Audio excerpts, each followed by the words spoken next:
हे दोस्तों, मैं चिराग ऑडिटिंग के एक और लेक्चर के साथ। तो आज हम कवर कर रहे हैं 26 से लेके 50 एमसीक्यूज़। मैंने आपको 1 to 25 एमसीक्यूज़ पहले से ही कवर करवा दिए हैं, उसका एक्सप्लेनेशन आपको प्रोवाइड कर दिया था, आपको समझ में आ गया होगा। अब हम देख रहे हैं 26 से लेके 50। सबसे पहला क्वेश्चन है 26 नंबर का। क्या बोल रहा है? When issuing unqualified opinion the auditor who evaluates the audit findings should be satisfied that the. अब देखिए, चारों ऑप्शन देखने से पहले आपको क्वेश्चन को समझ में आना चाहिए कि क्वेश्चन में क्या बोल रहा है। तो देखिए, एक ऑडिटर होता है, जब भी किसी कंपनी के फाइनेंशियल स्टेटमेंट की ऑडिट करता है, उसको एग्जामिन करता है, तो उसको क्या मिलता है? जो भी सपोर्टिव डॉक्यूमेंट मिलते हैं उसके बेसिस पे वो सफिशिएंट और एप्रोप्रिएट एविडेंस देखता है। अगर उसको एविडेंस मिल जाते हैं तो अच्छी बात है, यानी जो भी फ्रॉड एरर पता चल गया उसके बेसिस पे क्या करेगा? वो अपनी ओपिनियन देगा। अगर उसको लग रहा है कि वो मैटेरियल मिस स्टेटमेंट है तो वो मॉडिफाइड रिपोर्ट दे देगा, यानी क्वालिफाइड, एडवर्स या डिस्क्लेमर। लेकिन अगर उसे लग रहा है कि जो मिस स्टेटमेंट है वो मैटेरियल नहीं है, यानी free from material miss statement है, तो वो क्या करेगा? अपनी अनक्वालिफाइड ओपिनियन देगा, मतलब अनमॉडिफाइड ओपिनियन देगा, मतलब क्लीन रिपोर्ट देगा। ये आपको पता है। चलो शॉर्ट में आपको बता देता हूँ, जिससे आपको क्या है कि आगे भी दिक्कत नहीं आएगी, क्योंकि मैंने और भी क्वेश्चन कवर किए। देखिए, ओपिनियन में क्या बोल रहा है? Unmodified, modified. अनमॉडिफाइड का मतलब क्या है? आप ऐसे बोल सकते हो अनक्वालिफाइड ओपिनियन, या रिपोर्ट के फॉर्म में क्या बोलोगे? अनक्वालिफाइड रिपोर्ट या क्लीन रिपोर्ट ऐसे बोलोगे। मॉडिफाइड कब देगा?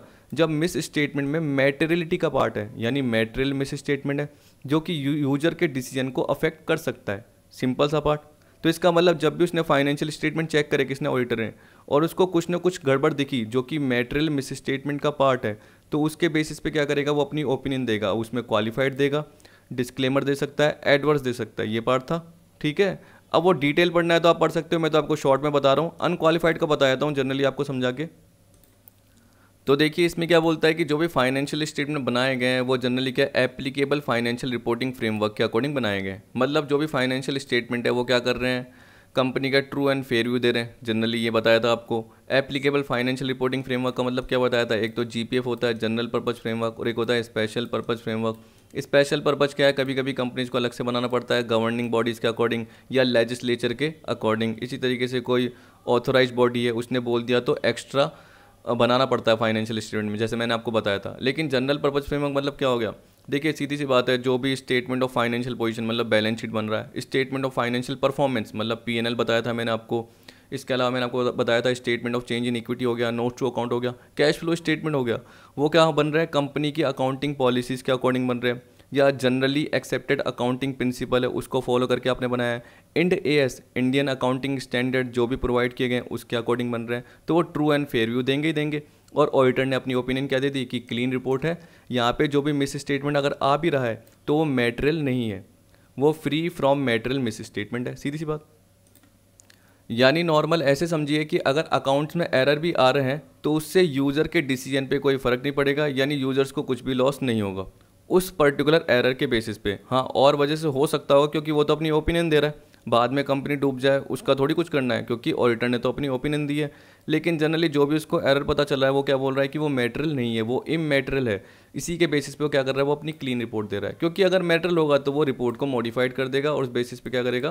क्वालिफाइड देगा या एडवर्स देगा, ये पार्ट आएगा। तो देखिए, आपको बोल रहा है कि फाइनेंशियल स्टेटमेंट अगर मिस स्टेटेड है और उसमें अगर मैटेरियलिटी का पार्ट है, तो अब उसमें अगर प्लस परवेसिव है, इसका मतलब जो भी मैटेरियल मिस स्टेटमेंट आ रहा है, जो भी एरर आ रहा है, या जो भी एक तरीके से फ्रॉड का पार्ट आ रहा है, वो पूरे के पूरे ऑर्गेनाइजेशन के फाइनेंशियल स्टेटमेंट पे इम्पैक्ट डाल रहा है, जिसके वजह से जो यूज़र है, सारे के सारे यूजर्स को लॉस हो रहा है। चाहे बैंक हो, चाहे फाइनेंशियल इंस्टीट्यूशन हो, चाहे सप्लायर हो, चाहे इन्वेस्टर हो, यानी स्टेक होल्डर हो, कोई भी हो, सबको लॉस हो रहा है। गवर्नमेंट को भी क्या हो रहा है? टैक्सेस का लॉस हो रहा है, सब कुछ। तो एडवर्स ओपिनियन दे रहा है। इस ओपिनियन के बेसिस पे क्या होगा? जो भी यूज़र है वो आराम से डिसीजन ले पाएंगे और वो देखेंगे कि कंपनी में इन्वेस्ट करना है नहीं करना। मैटेरियल है लेकिन परवेसिव नहीं है, तो इसका मतलब क्या है? सिर्फ एक जो ट्रांजेक्शन है वो मैटेरियल है, लेकिन वो सारे फाइनेंशियल स्टेटमेंट पे इम्पैक्ट नहीं डाल रहा। तो इसलिए क्या बोलेगा ऑडिटर? क्या करता है इसमें? एक्सेप्ट डालता है। जब भी रिपोर्ट डालता है उसमें क्या बोलता है कि सिर्फ ये पर्टिकुलर हमने क्वालिफाइड ओपिनियन दी है, लेकिन बाकी सारी जो भी फाइनेंशियल स्टेटमेंट का पार्ट है वो ट्रू एंड फेयर व्यू दे रहा है, तो उसे जनरली क्या बोलते हैं? क्वालिफाइड। और अगर सफिशिएंट एप्रोप्रिएट एविडेंस नहीं मिलते, उसमें मैटेरियल प्लस परवेसिव है तो डिस्क्लेमर का पार्ट, और मैटेरियल बट नॉट परवेसिव है तो क्वालिफाइड का पार्ट। इसलिए ये मैंने थोड़ा सा आपको जल्दी में बता दिया, क्योंकि वैसे तो मैंने आपको 2 बार बता दिया है, इसलिए इतना ज़्यादा समझाने की जरूरत भी क्या है। तो देखिए, यहाँ पे क्या बोल रहा है? Amount of known miss statement is documented in working paper.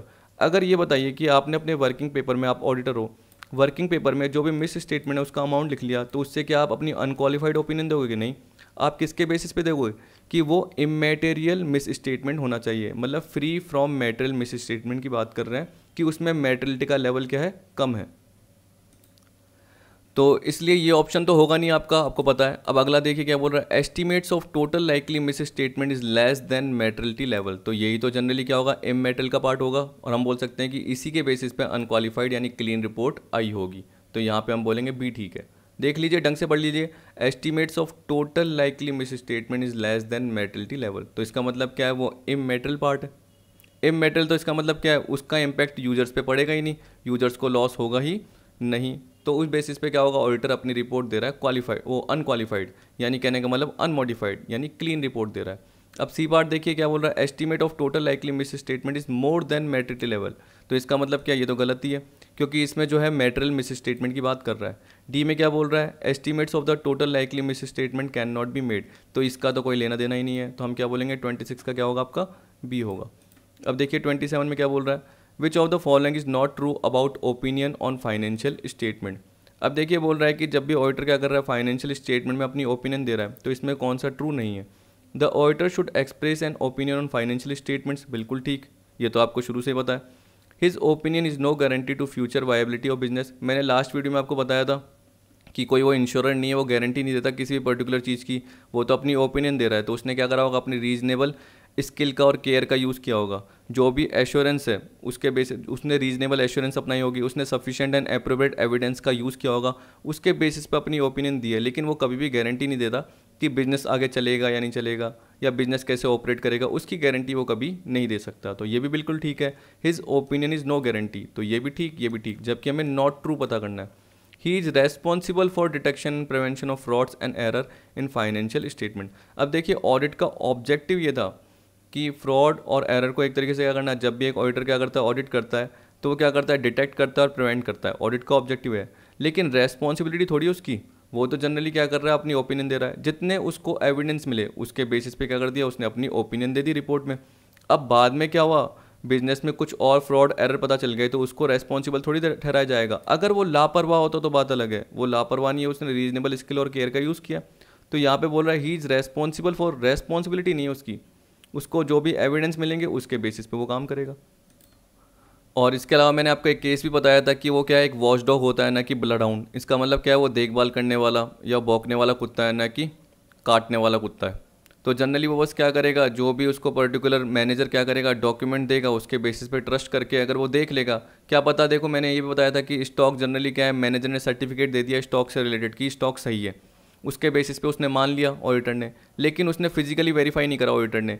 तो क्यों मान लिया, क्योंकि उसने सर्टिफाइड डॉक्यूमेंट दे दिए थे, उसके बेसिस पे ऑडिटर ने अपनी ओपिनियन दे दी कि अनमोडिफाइड है। लेकिन बाद में पता चला कि कंपनी की हालत ही बेकार थी, कंपनी ने स्टॉक को बढ़ा चढ़ा के दिखा रखा था, तो हमने फिजिकली वेरीफाई नहीं करा। मैं ऑडिटर हूँ, मैंने फिजिकली वेरीफाई नहीं करा, लेकिन सर्टिफिकेट दे के कर लिया, तो मैं लापरवाह नहीं कहलाऊंगा, क्योंकि मैंने रीजनेबल स्किल एंड केयर का यूज़ किया हुआ होगा, ये माना जाएगा। तो मैंने आपको बताया था लास्ट वाले केस में। तो उस बेसिस पे देख सकते हैं कि देखिए ही इज़ रेस्पॉन्सिबल, रेस्पॉन्सिबल नहीं होता, तो ये ट्रू नहीं है, तो अपना आंसर सी होगा। डी देखिए क्या बोल रहा है, he should examine whether recognise accounting principle have been consistently followed. देखिए सीधी सी बात है, जो जनरली एक्सेप्टेड अकाउंटिंग प्रिंसिपल हो गए, अकाउंटिंग स्टैंडर्ड हो गए, उसको फॉलो किया जा रहा नहीं किया जा रहा, तो वो तो फाइनेंशियल स्टेटमेंट में चेक करता ही है। ऑडिटर का मेन काम यही है। तो ए बी डी सही है, लेकिन नॉट ट्रू बोला है, तो इसलिए हम क्या बोलेंगे, सी अपना आंसर है। 28 में बोलिए क्या बोल रहा है, of the following which is the least persuasive type of audit evidence. इसका मतलब ऑडिटर जिस एविडेंस पे सबसे कम बिलीव करता है। अब देखिए बैंक स्टेटमेंट में तो आप भी बिलीव करोगे, सीधी सी बात है, क्योंकि वहाँ पे वो किसने प्रोवाइड किया है, बैंक ने, ट्रांजैक्शन हुए हैं, तो bank statement obtained from the client. तो एक तरीके से ये तो परसुएसिव टाइप का है, लीस्ट नहीं है, ये तो बिलीवेबल है, इस पर बिलीव किया जा सकता है। Document obtained by auditor from third parties directly, supplier से कोई स्टेटमेंट नहीं लिया, आपका क्लाइंट है, आपकी कंपनी है, उसका कोई सप्लायर है जो कि क्या करता है, आपके क्लाइंट को गुड्स प्रोवाइड करता है, तो आपने सप्लायर से सीधा जाके स्टेटमेंट ले लिया, तो ये अच्छी बात है। तो ये भी अच्छा एविडेंस है, ये भी बिलीवेबल एविडेंस है। अब सी देखिए, carbon copies of sales invoice inspected by the auditor. अब carbon copies of sales invoice का मतलब क्या होता है, देखो सेल्स इनवॉइस किसके पास होती है, कंपनी के पास। कंपनी ने ओरिजिनल किसको दी हुई होती है, क्लाइंट को। और कार्बन कॉपी मतलब डुप्लीकेट किसके पास होती है, कंपनी के पास, यानी क्लाइंट के पास खुद होती है। तो ऑडिटर जब चेक करेगा तो क्या पता जो क्लाइंट है उसने तो फर्जी भी बनाए हो सकते हैं, ठीक है। जिस कस्टमर को दिया तो कस्टमर जरूरी थोड़ी कोई डीलर हो, वो नॉर्मल क्या हो सकता है, कस्टमर हो सकता है जो कि घर के लिए, हाउस होल्ड के लिए कंज्यूम कर रहा है, तो उसका नेम लिख लिया और मोबाइल नंबर लिख लिया। अब आपको पता है कि वो तो फर्जी भी हो सकते हैं एक तरीके से, तो इस पे ज़्यादा वो ट्रस्ट नहीं करेगा। ये least persuasive type of audit evidence है। The computations made by auditor, ये खुद ऑडिटर कंप्यूट कर रहा है तो वो खुद पे तो बिलीव करेगा ही करेगा ना, तो सबसे लीस्ट क्या होगा, सी, 28 का सी। इस तरीके से सिंपल सोचना है। 29 देखिए क्या बोल रहा है, what would most appropriate describe the risk of incorrect rejection in term of substantive testing. मैंने एक आपको बताया था कंट्रोल टेस्टिंग और एक बताया था सब्सटेंटिव टेस्टिंग।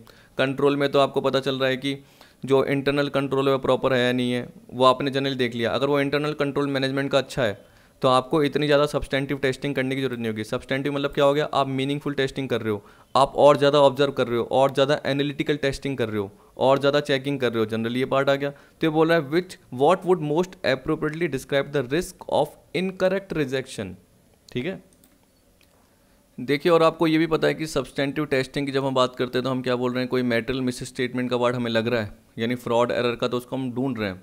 तो ये बोल रहा है कि रिस्क ऑफ रॉन्ग रिजेक्शन किसके टर्म में, सब्सटेंटिव टेस्टिंग के टर्म में, कब अप्रोप्रिएटली डिस्क्राइब होगी। तो ए देखिए, the auditor concludes balance is materially correct when in actual fact it is not. ठीक है, तो ये बोल रहा है कि उसने कंक्लूड करा कि बैलेंस मैटेरियली करेक्ट है जबकि एक्चुअल में वो करेक्ट नहीं था। दूसरा आपका आ गया, the auditor concludes that the balance is materially misstated when in actual fact it not.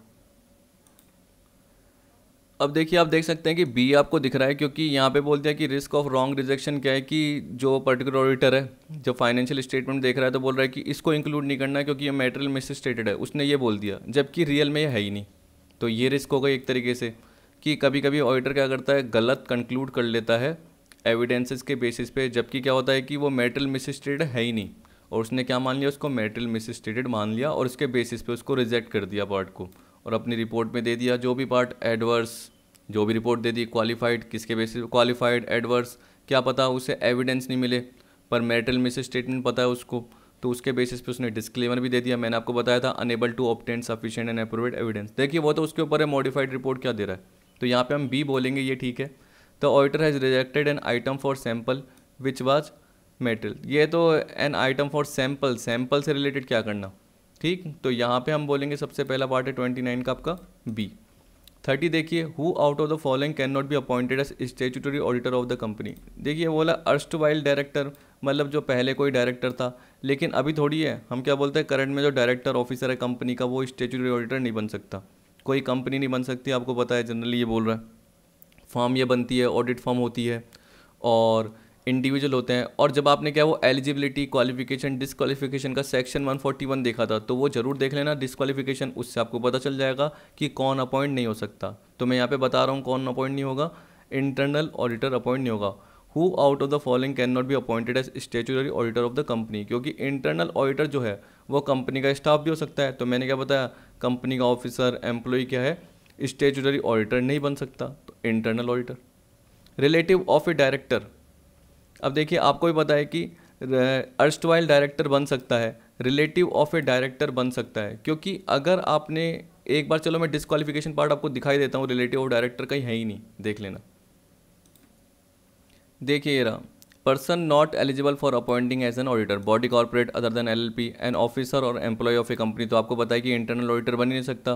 Person who is a partner or in employment of an officer और एम्प्लॉय ऑफ द कंपनी, इसका मतलब company का कोई officer employ है, उसकी partnership में कोई person या उसके अंडर में जॉब कर रहा है कोई पर्सन, वो मैंने बताया था। वैसे ही person who or his partner or relative holding, अब देखिए रिलेटिव आ रहा है लेकिन वो क्या कर रहा है, कोई सिक्योरिटी या इंटरेस्ट ये होल्ड करके बैठा है, जो कि फेस वैल्यू कितनी है 1000 से ज़्यादा है, फेस वैल्यू नॉट एक्सीडिंग 1000, और सच सम एस में भी प्रिस्क्राइब्ड।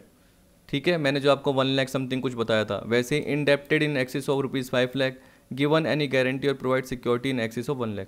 तो ये बोला है person who or his partner or relative indebted, मतलब कंपनी से लोन ले रखा है, given any guarantee or provide security in excess of 1 lakh to company, company को क्या दे दी, गारंटी दे दी कि इस पर्सन सामने वाले पर्सन को 1 लाख रुपीज़ दे दो, ठीक, या सॉरी 1 लाख से ज़्यादा रुपीज़ दे दो, मैं आपको क्या करूँगा गारंटी दे रहा हूँ, मैं आपको प्रोवाइड कर दूंगा।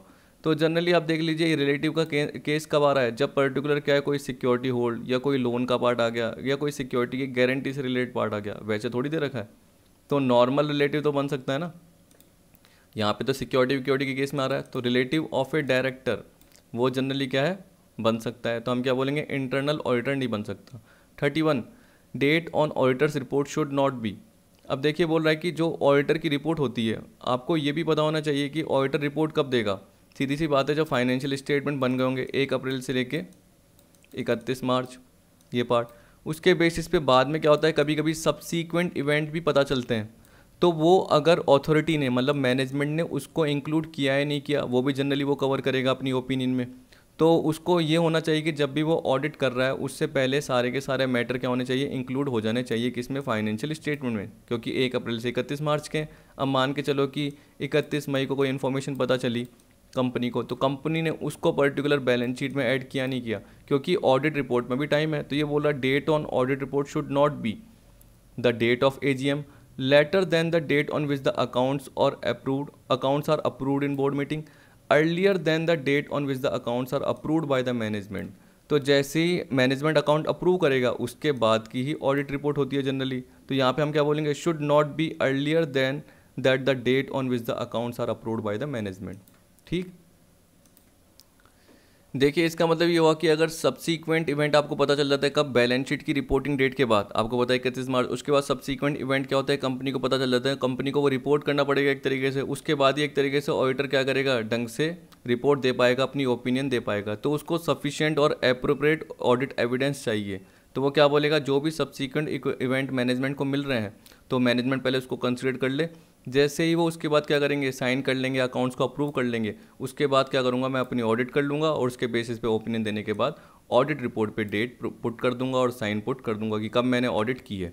जनरली ये पार्ट आ जाएगा। तो date on audit report should not be earlier than that on which the accounts are approved by the management. तो पहले अप्रूव होंगे, उसके बाद ऑडिट रिपोर्ट का पार्ट आएगा। हाँ, अगर देखिए डेट जा रही है, सीधी सी बात है, तो अकाउंट्स तो अप्रूव होंगे ना, सीधी सी बात है, उसके बाद ही वो ऑडिट करेगा। हाँ, डेट जा रही है और वो अकाउंट्स अप्रूव नहीं कर रहे, तो उस बेसिस पे क्या करेगा कि मेरे को ढंग से काम करने नहीं दिया जा रहा, मेरे को सफिशिएंट एप्रोप्रिएट ऑडिट एविडेंस नहीं दिए जा रहे हैं, उसके बेसिस पे मैं क्या कर रहा हूँ, मैंने अथॉरिटी को भी बोल दिया तब भी मुझे कुछ नहीं करने दिया जा रहा, तो मैं उस बेसिस पे क्या कर रहा हूँ, रिसाइन कर रहा हूँ और साथ में क्या कर रहा हूँ, डिस्क्लेमर ओपिनियन दे रहा हूँ अपनी। ये पार्ट था, ये भी मैंने आपको बताया था कि अगर सफिशिएंट एप्रोप्रिएट ऑडिट एविडेंस नहीं मिल रहे हैं और सामने वाला क्या है, एक तरीके से काम भी करने नहीं दे रहा, इसी तरीके से 2 चार्ज विद गवर्नेंस है, मतलब जो अथॉरिटी है वो भी हमें प्रॉपर रिप्लाई नहीं दे रही, तो उस बेसिस में हम क्या कर रहे हैं, रिसाइन भी कर सकते हैं और साथ में डिस्क्लेमर ओपिनियन भी दे सकते हैं। यहाँ पे देखिए बोल रहा है 32 में, when restriction that significantly affect the scope of the audit are impose by the client, the auditor generally should issue which of the following opinion. यहाँ पे बोल रहा है कि जब रेस्ट्रिक्शन आपको कोई दे दी गई, यानी इसका मतलब क्या हुआ, आप सफिशिएंट और एप्रोप्रिएट एविडेंस जो भी वो प्राप्त नहीं कर पा रहे हो। क्यों? क्योंकि जो भी मैनेजमेंट है, जो भी क्लाइंट है, कंपनी है, उससे रिलेटेड जो भी मैनेजमेंट है वो आपको क्या कर रहा है, रोक रहा है, रेस्ट्रिक्ट कर रहा है, आपको डॉक्यूमेंट प्रोवाइड नहीं कर रहा जो भी आपको चाहिए जनरली, आप जो भी कंफर्मेशन मांग रहे हो वो नहीं जनरली दे रहा। तो उस बेसिस पे क्या आ जाओगे आप, 2 चार्ज विथ अथॉरिटी, मैंने आपको बताया था TCWA या 2 चार्ज विथ गवर्नेंस बोल सकते हो, यहाँ पे अथॉरिटी सही रहेगा बोलना। तो आप टॉप मैनेजमेंट इसके बाद जाओगे, अगर वो मना कर देता है उस बेसिस पे मैंने क्या बताया, रिसाइन कर दोगे और डिस्क्लेमर ओपिनियन दे सकते हो। ठीक है, साथ में क्वालिफाइड भी बताया था, याद रखना। तो यहाँ पे देखिए ये बोल रहा है, ये बताया था रिक्वेस्ट, 1 मिनट रुकिए, हाँ अब ठीक है। देखिए, inability to obtain sufficient and appropriate evidence due to limitation impose by management after accepting engagement, request management to remove the same. Management को रिक्वेस्ट करेंगे, अगर वो रिक्वेस्ट मान लेता है, उस बेसिस पे क्या हमें अब एविडेंस मिलने लग जाएंगे, उस बेसिस पे हम अनमॉडिफाइड भी दे सकते हैं, मॉडिफाइड भी दे सकते हैं, मतलब क्लीन भी दे सकते हैं, क्योंकि मैनेजमेंट मान गया। ठीक है, अब अगर कोई गलती पता चल रही है तो उस बेसिस पे हम रिपोर्ट को मॉडिफाई करेंगे। अब उसमें क्या दे सकते हैं, क्वालिफाई भी दे सकते हैं, एडवर्स भी दे सकते हैं और डिस्क्लेमर भी दे सकते हैं। वो तो किसके ऊपर है, एविडेंसेस के ऊपर है। अब देखिए, अगर मना कर दिया मैनेजमेंट में तो हम किसको बोलेंगे, 2 चार्ज विथ अथॉरिटी, मतलब इनसे हायर अथॉरिटी के पास, मैनेजमेंट से ऊपर वाली अथॉरिटी, या अल्टरनेट प्रोसीजर करेंगे। अभी भी नहीं पता कर पा रहे हैं, ठीक है, एविडेंसेस अभी भी हमें नहीं मिल पा रहे हैं, तो उस बेसिस पे हम क्या बोलेंगे, मटेरियल नॉट परवेसिव है तो क्वालिफाइड, और मटेरियल प्लस परवेसिव है तो रिसाइन कर देंगे और डिस्क्लेमर दे देंगे।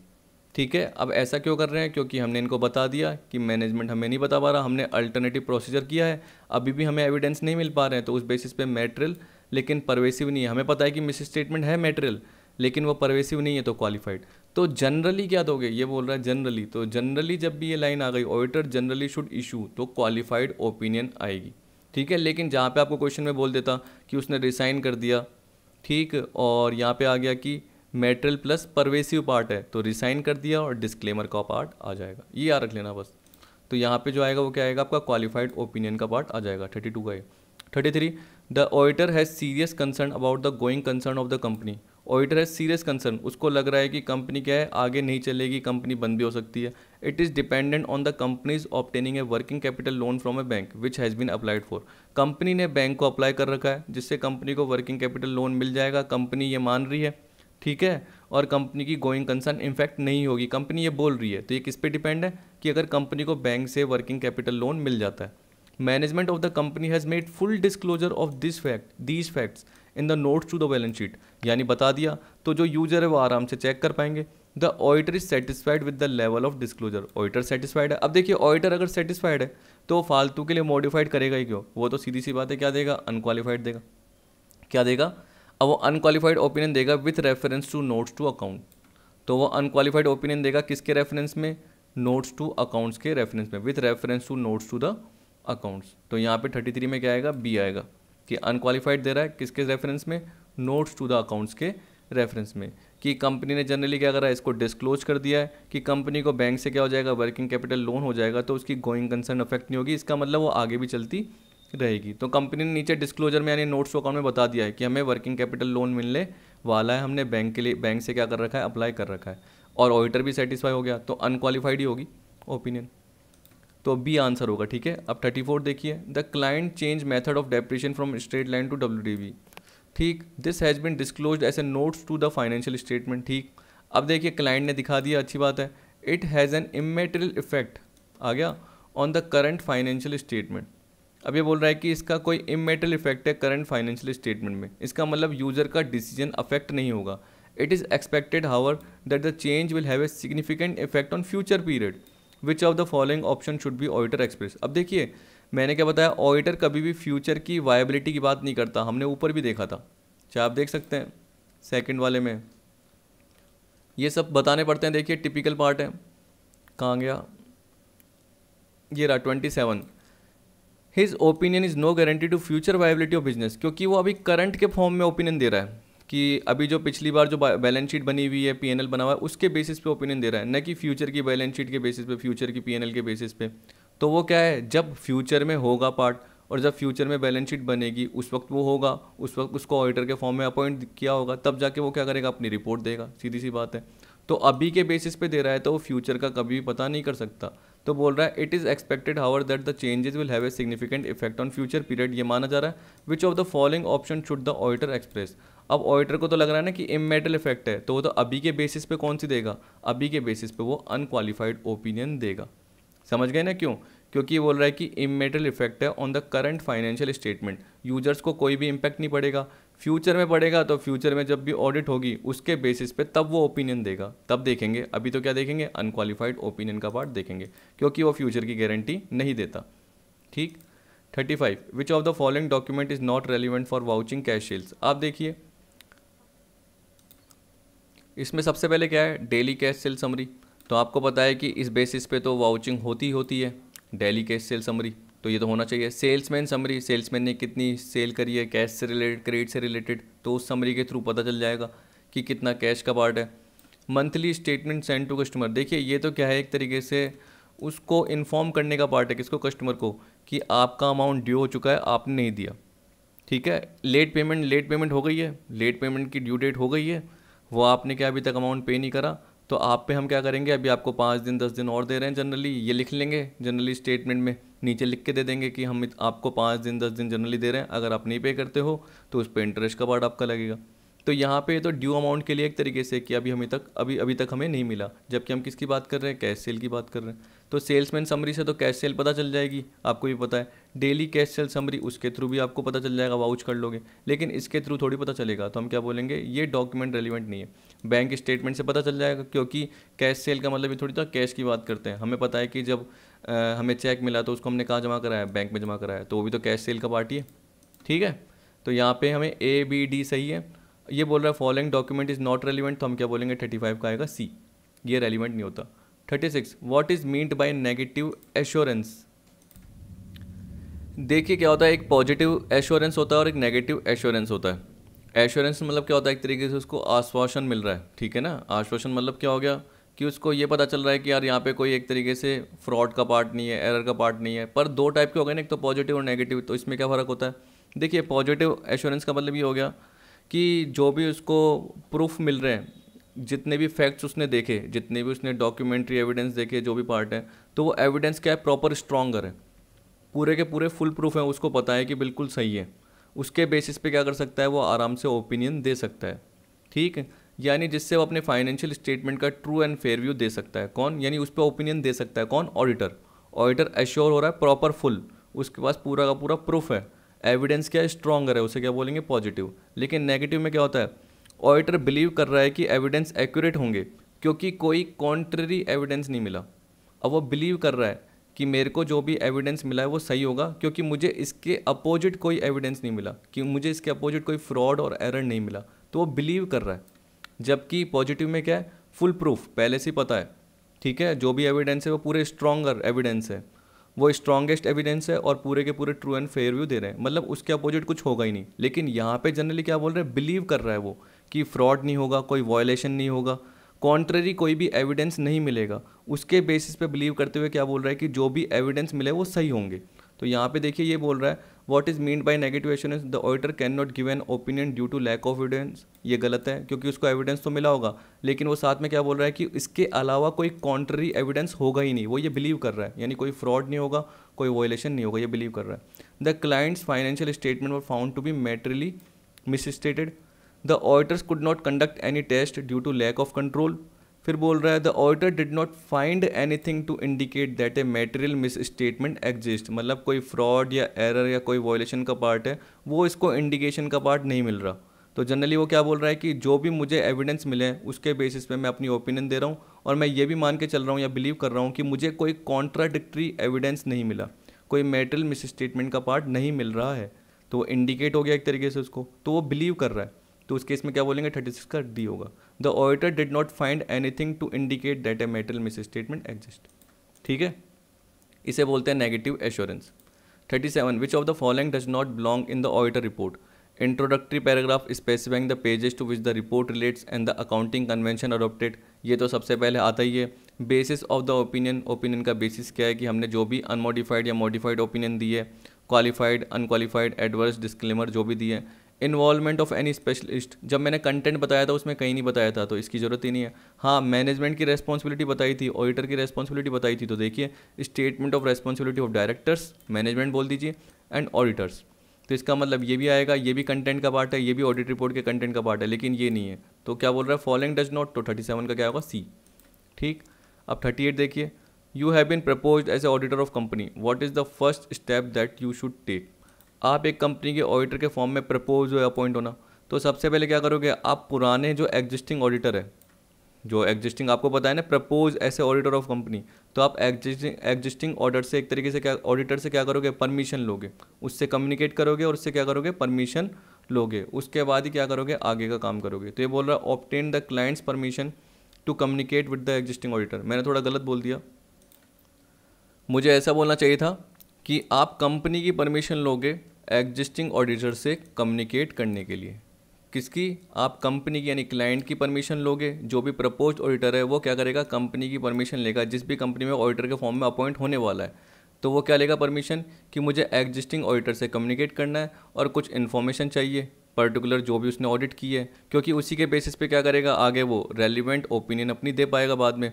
क्योंकि उसको शुरू में पता चलना चाहिए, जब वो प्रिलिमिनरी पार्ट देखेगा तो वो क्या देखेगा कि कंपनी के फाइनेंशियल स्टेटमेंट क्या क्या है, तो उससे पहले क्या देखेगा, पुराने ऑडिटर ने जनरली अपनी क्या ओपिनियन दी थी और किस बेसिस पे जनरली उसने डॉक्यूमेंट ये चेक किए थे, तो वो जनरली एक तरीके से कम्युनिकेट करेगा एग्जिस्टिंग ऑडिटर से। तो 38 का ए पार्ट आएगा।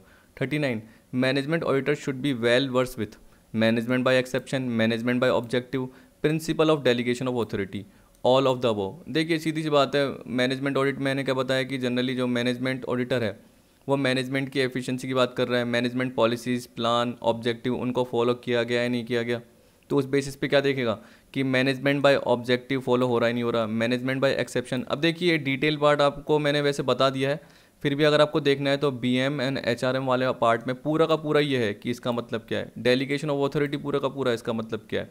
तो इसको ज़्यादा समझाने की जरूरत ही नहीं है, तो ऑल ऑफ द अबव आएगा, क्योंकि अभी बताने बैठूंगा तो इसके 15-20 मिनट लग जाएंगे, और जबकि ये नॉर्मल पार्ट है। नहीं तो मैनेजमेंट ऑडिट में जाके देख लीजिए, मैंने एक्सेप्शन का पार्ट भी बताया आपको, ऑब्जेक्टिव का पार्ट भी बताया हुआ है theoretically. The management auditors work begin. अब देखिए क्या बोला, मैनेजमेंट ऑडिटर का वर्क कब बिगिन होता है, जब स्टेचुटरी ऑडिटर का वर्क एंड होता है। मैंने आपको क्या बताया था डिफरेंस में, कि जैसे ही स्टेचुटरी ऑडिट एंड होती है उसके बाद मैनेजमेंट ऑडिट चालू होती है। तो ये बोल रहा है after the work of A statutory auditor ends, बिल्कुल ठीक, 40 का ए, तो आगे देखने की जरूरत ही नहीं है। ये बोल रहा है varies from form to form, ये बोल रहा है before the work of statutory auditor begin, मतलब मैनेजमेंट ऑडिट पहले होती है, तो ये गलत हो गया, और ये भी गलत हो गया। तो सही क्या है ये, कि जैसे ही स्टेचुटरी ऑडिट एंड होती है उसके बाद मैनेजमेंट ऑडिट स्टार्ट होती है। क्योंकि एफिशिएंसी कब देखोगे, सीधी सी बात है, स्टेचुटरी ऑडिटर क्या करेगा, अपनी ओपिनियन देगा, उसके बाद हम बोल सकते हैं कि मैनेजमेंट ऑडिट स्टार्ट होगी। मैनेजमेंट क्या देखेगा, अपनी एफिशिएंसी की बात करेगा, जो भी प्लान पॉलिसीज ऑब्जेक्टिव हैं वो ढंग से हुए या नहीं हुए। फिर मैंने आपको है ना डेफिनेशन का पार्ट भी बताया था। एज पर Leslie R Howard, management audit is an investigation of a business from, तो मैंने क्या बताया था, हाईएस्ट लेवल डाउनवर्ड्स, ठीक है, यानी हाईएस्ट लेवल से टॉप से लेके डाउनवर्ड जाते हुए होती है।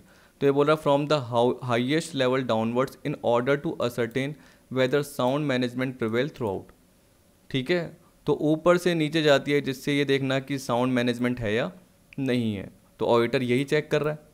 तो 41 का ये पार्ट, अब इसको डिटेल में इसलिए नहीं बता रहा क्योंकि मीनिंग डेफिनेशन ये सारे मैंने उस वक्त कवर करवा दिए थे, तो एक बार अब मैनेजमेंट ऑडिट में जाके देखिए। 42 the objective of energy management includes. अब देखिए एनर्जी मैनेजमेंट का मतलब क्या था, कि जो भी फ्यूल हीट इलेक्ट्रिसिटी जो भी यूज़ की जा रही है, आपको पता है कि इनपुट से आउटपुट प्रोड्यूस करने में, तो उसकी रिक्वायरमेंट ज़्यादा नहीं हो, यानी उसको कम यूज़ किया जाए और आउटपुट और क्वालिटी वही मेंटेन की जाए जितना पहले से निकल रहा है। तो इसका मतलब हम क्या बोल सकते हैं, एनर्जी कॉस्ट को आपको मिनिमाइज़ करना है, वेस्टेज को मिनिमाइज़ करना है। तो जो पहले ज़्यादा रिक्वायरमेंट थी उसको कम रिक्वायरमेंट में कम कन्वर्ट किया जाए, कि पहले जैसे कितनी लग रही थी 1 लाख किलोवाट आवर्स, अब कितनी लगे 80,000 किलोवाट आवर्स, और उतना ही प्रोडक्शन निकले, आप ये चाहते हो, तो आपकी एनर्जी कॉस्ट भी कम हो जाएगी और वेस्टेज भी कम हो जाएगा। मिनिमाइज एनवायरमेंटल डिग्रेडेशन, साथ में ये भी था, तो हम क्या बोलेंगे, डी, ऑल ऑफ द वो। फिर 43 में क्या बोला, the percentage of energy saved at the current rate of use compare to reference year rate of use is called. अब देखिए रेफरेंस रेट आपको पता है कि रेफरेंस ईयर की बात करता है, तो आप क्या करते हो, उसमें रेफरेंस रेट पहले से तय कर लेते हो, जैसे हम बोलते हैं बेंच मार्किंग, क्या बोलते हैं, बेंच मार्किंग। तो याद रखना कभी कभी एनर्जी ऑडिट में ये भी पूछ लेता है कि एक प्रॉपर टूल यूज़ किया जाता है जो कि उसकी परफॉर्मेंस को असेस करता है बिजनेस की एनर्जी ऑडिट में, तो वो जनरली क्या होता है, उसे हम बोलेंगे बेंच मार्किंग बोलेंगे, ठीक है। तो यहाँ पे बोल रहा है percentage of energy saved at current rate of use compare to reference year rate of use is called energy performance. क्या कहा जाता है उसको, एनर्जी परफॉर्मेंस कहा जाता है। देखिए जैसे क्या हुआ कि मान लो कि 1000 किलोवाट आवर्स क्या कर रहे थे आप, इलेक्ट्रिसिटी करंट में यूज़ कर रहे थे, लेकिन जैसे आपने एनर्जी मैनेजमेंट या एनर्जी ऑडिट से रिलेटेड फीचर अप्लाई करे, एनर्जी ऑडिटर के रिकमेंडेशन के पार्ट को अप्लाई करा, मान के चलिए, तो एनर्जी कितनी सेव हो गई, यानी 800 किलोवाट आवर्स ही खर्च हुई, तो 200 किलोवाट आवर्स सेव हो गई, ठीक है। अब उसके बेसिस पे आप क्या करोगे, 200 अपॉन 1000 इंटू 100, ये मान के चलिए कि 20% आपकी सेव हो गई, ये बोल रहे हो ना। अब रेफरेंस रेट उस वक्त कितनी थी, compare to reference year rate of use, तो आपने बोला था कि रेफरेंस रेट 25% सेव होनी चाहिए, लेकिन आपकी 20% हुई। तो उस बेसिस पे क्या कर रहे हो आप, अपनी एनर्जी की परफॉर्मेंस को देख रहे हो कि एनर्जी कितनी सेव हुई है। तो 43 का आपका क्या पार्ट आएगा, बी पार्ट आएगा। 44 the tool use for performance assessment and logical evolution of avenues for improvement in energy management and audits. तो कौन सा टूल यूज़ किया जाता है, लॉजिकल एवोल्यूशन के लिए और परफॉर्मेंस असेसमेंट के लिए। तो आप पहले से एक रेफरेंस रेट सेट कर लेते हो, मैंने आपको बताया था, जिसको जनरली क्या बोलते हैं, बेंच मार्किंग। मैंने वहाँ पे भी लिखा हुआ था, तो 44 का डी, एक बार जाके देख सकते हो एनर्जी ऑडिट में, वहाँ पे भी मैंने लिखा हुआ है 44 का डी। ऐसे पूरा पर्टिकुलर नहीं लिखा हुआ, लेकिन मैंने बताया हुआ कि रेफरेंस रेट मतलब क्या होता है, बेंच मार्किंग। तो जनरली आप क्या करोगे, उसी के बेसिस पे परफॉर्मेंस असेस करोगे और लॉजिकली एवोल्यूशन करोगे सारा पार्ट। तो 44 का क्या आएगा, डी।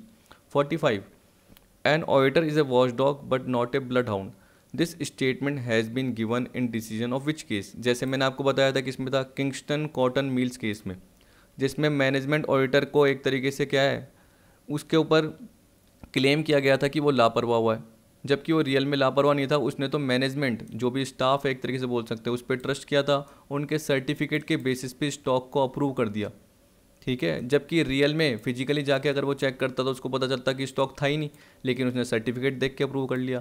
तो उस वक्त का है ना, यहाँ हम बोल सकते हैं कि जज ने क्या एक तरीके से डिसीजन दिया था। जज ने ये डिसीजन दिया था, उस जज का नाम क्या था मेरे को ध्यान आ रहा है, हाँ जस्टिस लोब्स, हाँ जो ध्यान आ गया। तो उस जज ने क्या डिसीजन दिया था कि ऑडिटर को कभी भी आप डिटेक्टिव नहीं मान सकते हो कि कोई वो डिटेक्टिव है, या एक तरीके से वो पहले से ही जो भी काम कर रहा है वो सस्पिशन के फॉर्म में काम नहीं कर रहा, ऐसा नहीं होता। वो जब भी क्या करता है शुरू में देखता है, तो अगर स्टाफ फ्रेंडली है तो उसको लग रहा है कि स्टाफ सारी चीज़ें उसको प्रोवाइड करेगा। इसके अलावा उसने भी रीजनेबल स्किल एंड केयर का यूज़ किया होगा, तो वो proper reasonable skill and care का यूज़ कर रहा है। ऑडिटर कभी भी गारंटी नहीं दे रहा कि जो भी मैं ओपिनियन दे रहा हूँ वो आगे फ्यूचर बिजनेस के लिए क्या होगी, अप्लाई होगी। उसके बेसिस पे यूज़र डिसीजन ले रहा है, और यूज़र को अगर लॉस हो गया तो वो ऑडिटर को बोल रहा है या ऑडिटर पे क्लेम कर रहा है, वो गलत हो जाएगा, क्योंकि ऑडिटर कभी भी गारंटी नहीं देता। ऑडिटर ईमानदार होना चाहिए, ऑडिटर के पास रीजनेबल स्किल होनी चाहिए, तो मैंने बताया इंटीग्रिटी होनी चाहिए, ऑब्जेक्टिविटी का पार्ट होना चाहिए, मतलब ऑडिटर ईमानदार होना चाहिए, और उसके पास प्रॉपर नॉलेज होनी चाहिए। सस्पिशियस होना ऑडिटर की ड्यूटी नहीं है। तो यहाँ पे उसने ये बताया था कि ऑडिटर वॉचडॉग है, यानी देखभाल करने वाला कुत्ता या भौंकने वाला कुत्ता है, ना कि काटने वाला कुत्ता है। इस तरीके से देखिए, याद रखना कि ये तो क्या है, एक रेफरेंस है। तो उससे रिलेटेड केस क्या है, किंगस्टन कॉटन मिल केस। अगर आपको थोड़ा ज़्यादा पार्ट देखना है तो पिछली वीडियो में देख लीजिए, मैंने तब बताया हुआ है, ठीक। तो 45 का ए। 46 में क्या बोल रहा है, safety audit is mandatory for manufacturing industries, hazards industries, textile industry, mining industries. तो आपको पता है, नाम से पता चल रहा है, तो हैजार्डस इंडस्ट्री। अब सेफ्टी ऑडिट का पूरा एक अलग से वीडियो बनाया हुआ है, तो वो चेक कर लीजिए अगर आपको ये देखना है तो। Which of the following can be accepted as a supporting document. अब देखिए, आपको पता है कि इनवॉइस चालान हो सकता है, डेबिट नोट, क्रेडिट नोट हो सकता है। अब कंफर्मेशन के लिए हम जनरली क्या करते हैं, थर्ड पार्टी से कंफर्मेशन लेते हैं, तो ईमेल, लेटर्स, या उसी पार्टी से लेते हैं जो हमारा क्लाइंट है, तो उसके ईमेल, लेटर्स है, वो भी डॉक्यूमेंट्री एविडेंस का काम करते हैं। तो हम क्या बोलेंगे, ऑल ऑफ द अबोव। 47 का D. Which of the following can not be appointed as cost auditor. अब देखिए, आपको पता है कि कौन नहीं बन सकता। तो आपने ये देखा होगा कि जब मैंने आपको बताया था कॉस्ट ऑडिटर का सारा पार्ट, तो उसमें क्या बताया था, जो भी पावर ड्यूटीज़ हैं जो स्टेचुटरी ऑडिटर की लग रही है वो इसी की लगेगी। जो भी एलिजिबिलिटी, क्वालिफिकेशन, डिसक्वालिफिकेशन का पार्ट है, क्योंकि अलग से तो जो दे रखा है वो दे रखा है, लेकिन इसके अलावा जो भी क्वालिफिकेशन, डिसक्वालिफिकेशन का पार्ट है, चलो एलिजिबिलिटी में तो क्या बोल दिया, CWA होना चाहिए, cost and work accountant generally, ये आपने देख लिया था। लेकिन अगर आपने बोला कि इसके अलावा, तो इसके अलावा क्या बोला था, जो भी डिसक्वालिफिकेशन का पार्ट है वो जनरली इस पर भी अप्लाई होगा, कॉस्ट ऑडिटर पे भी। तो कंपनी का एम्प्लॉय नहीं बन सकता, कंपनी बॉडी कॉर्पोरेट नहीं बन सकती, financial auditor of a company, company का एक स्टेचुटरी ऑडिटर कॉस्ट ऑडिटर नहीं बन सकता। डिटेल जाना है तो कॉस्ट ऑडिट का अलग से मैंने कवर करवा रखा है, वहाँ जाके देख सकते हैं। 48 का क्या आ जाएगा, D, all of the above. अब 49, statement 1, management audit is a part of financial audit. आप बताइए कि वो फाइनेंशियल ऑडिट का पार्ट है क्या, नहीं। जैसे ही फाइनेंशियल ऑडिट होती है, यहाँ पे जनरली हम इसको स्टेचुटरी ऑडिट ही बोलेंगे, क्योंकि आपको पता है कि इसको इंडिपेंडेंट फाइनेंशियल ऑडिट भी बोलते हैं और फाइनेंशियल ऑडिट भी बोलते हैं। तो मैनेजमेंट ऑडिट स्टेचुटरी ऑडिट का पार्ट नहीं है, तो इसलिए हम क्या बोलेंगे, अगर इसमें बोल दिया पार्ट ऑफ फाइनेंशियल ऑडिट तो ये रॉन्ग है, ये फॉल्स है। Management audit is not compulsory under any law, बिल्कुल ठीक, ये कंपलसरी नहीं है, लेकिन मैनेजमेंट खुद की एफिशिएंसी देखना चाहता है, ये देखना चाहता है कि जो प्लान या जो भी स्टैंडर्ड हमने तय किए हैं उसके अकॉर्डिंग काम हुआ है या नहीं हुआ, तो वो मैनेजमेंट ऑडिट करवा सकता है। तो वो कंपलसरी नहीं है, बिल्कुल ठीक। तो हम क्या बोलेंगे, ओनली स्टेटमेंट 2 इज़ ट्रू। देखिए, अगर ऐसा आता है स्टेटमेंट 1 इज़ फॉल्स, तो कहीं पर दिख रहा है कि देखिए बोथ स्टेटमेंट बोल रखा है false, both statement true, statement 1 is true, जबकि स्टेटमेंट 1 क्या है, फॉल्स है। तो हम क्या बोलेंगे, ओनली स्टेटमेंट 2 इज़ ट्रू, सिर्फ स्टेटमेंट 2 सही है। लास्ट देखिए, statement 1, scope of valuation is wider than verification. आपको बताया था कि वेरिफिकेशन के पार्ट में क्या करते हो आप। देखिए, सबसे पहली बात तो क्या करते हो आप, एसेट्स और लायबिलिटी का वेरिफिकेशन करते हो, तो ये देखते हो कि बैलेंस शीट में वो अपेयर है नहीं है, पोजीशन किसके पास है, ओनरशिप किसके पास है, ये देखते हो ना जनरली आप। तो उसको कवर करने के लिए आप फिजिकल वेरिफिकेशन भी कर सकते हो, फिजिकल एग्जिस्टेंस है या नहीं है। तो देखिए, वो कोई आपकी प्राइमरी रेस्पॉन्सिबिलिटी नहीं, लेकिन आप जाके चेक कर सकते हो। इसी तरीके से उसका वैल्यूएशन कर रहे हो कि जो कंपनी ने वैल्यूएशन किया वो ठीक है या नहीं है, तो उसको चेक कर रहे हो, ठीक। इसके लिए आप क्या कर सकते हो, किसी इंडिपेंडेंट वैल्यूअर की मदद भी ले सकते हो। तो याद रखना, वेरिफिकेशन के अंदर एसेट्स और लाइबिलिटीज़ के जो वैल्यूएशन का पार्ट है वो आता है। तो ये बोल रहा है scope of valuation is wider than verification, गलत है। अगर उल्टा होता scope of verification is wider then valuation, क्यों? क्योंकि वेरिफिकेशन के अंदर वैल्यूएशन आता है, ना कि वैल्यूएशन के अंदर वेरिफिकेशन आता है, तो ये गलत है। अगर ऐसा होता है scope of verification is wider then valuation तो सही होता है। इसलिए हम क्या बोलेंगे, स्टेटमेंट 1 फॉल्स है। Statement 2, valuation is done after vouching but before verification, क्योंकि सोचिए कि वाउचिंग का मतलब क्या है, जो आप books of original record, books of original entry को चेक कर रहे हो, बुक्स ऑफ ओरिजिनल एंट्री को चेक कर रहे हो। इसका मतलब मैंने आपको क्या बताया, जो भी आपकी बुक्स थी, कैश बुक हो गई, जर्नल हो गई, और purchase book, sales book, purchase return, sales return book, BR book, BP book, इनको आप क्या कर रहे हो, चेक कर रहे हो किसके थ्रू, जो भी इसके सपोर्टिव डॉक्यूमेंट है उसके साथ। जैसे परचेज इनवॉइस हो गया, सेल्स इनवॉइस की कार्बन कॉपी हो गई, कैश रिसिप्ट हो गई, उसकी कॉपी हो गई आपके पास, और बहुत सारे डेबिट नोट, क्रेडिट नोट, उनके थ्रू आप क्या कर रहे हो, वाउच कर रहे हो। ये चेक कर लिया, उसके बाद आप क्या करोगे, वैल्यूएशन का पार्ट करोगे। क्यों? क्योंकि आपको पता है कि जो वैल्यूएशन है वो वेरिफिकेशन के अंदर आ रहा है। तो इसका मतलब क्या है, वैल्यूएशन क्या है, वेरिफिकेशन का एक प्रोसेस है, वेरिफिकेशन के अंदर का पार्ट है, जिसमें आप क्या करते हो, एसेट्स और लायबिलिटी को वैल्यू कर रहे हो, तब जाके लास्ट में प्रॉपर वेरीफाई हो पाएगा। तो valuation is done after vouching, पहले वाउचिंग फिर वैल्यूएशन, बट बिफोर वेरिफिकेशन, आ गया ना। तो इसका मतलब सबसे पहले क्या हो रहा है, वाउचिंग, फिर वैल्यूएशन हो रहा है, फिर वेरिफिकेशन हो रहा है, क्योंकि बोल रहा है बट बिफोर वेरिफिकेशन, तो वेरिफिकेशन के अंदर ही वैल्यूएशन है। तो सीधी सी बात है, सबसे पहले क्या करोगे आप, वैल्यूएशन का पार्ट देखोगे, उससे पहले ओनरशिप, एग्जिस्टेंस, ये सारा पार्ट देखोगे, और साथ में वैल्यूएशन का पार्ट भी देखोगे, तब जाके ही तो वेरीफाई हो पाएगा कि एसेट्स लायबिलिटी सही है या नहीं है। तो हम क्या बोलेंगे, स्टेटमेंट 2 ट्रू है लेकिन स्टेटमेंट 1 फॉल्स है। तो 50 का क्या आएगा आपका, बी। ठीक है, इस तरीके से और मुझे मिलते जाएंगे तो मैं कवर करवाऊंगा, क्योंकि मुझे और भी कवर करवाने हैं, जैसे कॉस्ट ऑडिट के भी बहुत सारे कवर कराने हैं।